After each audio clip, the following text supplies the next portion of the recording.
Beredar video seorang gadis merayakan ulang tahun ke-17. Viral di TikTok.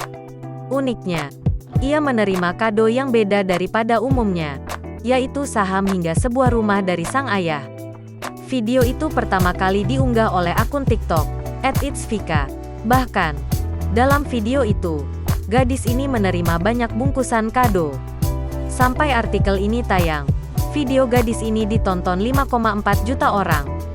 Saat dikonfirmasi Tribun News, sosok gadis itu bernama Farisa Rafa Farihatun Nadia atau disapa Farisa, yang juga pengunggah video. Ia mengaku, video itu sudah terjadi 1-2 bulan yang lalu, namun baru diunggahnya pada Mei. Ulang tahun Farisa yang ke-17 tahun jatuh pada tanggal 27 Februari. Awalnya sang ayah mengajaknya pergi. Ternyata ayahnya membawa Farisa ke sebuah ruangan kantor. Disitulah, Farisa diberikan kado berupa saham dan 1 unit rumah. "Papa ngajak aku keluar, katanya mau ngasih kadonya.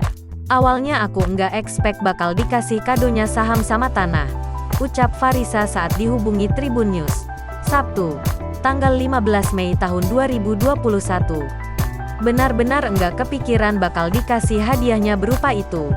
Karena aku juga belum paham sama pertanahan sejujurnya," lanjutnya.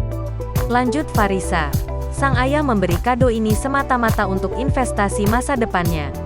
"Aku sempat nanya dan papa bilang itu untuk investasi aku di masa depan," ucap gadis itu.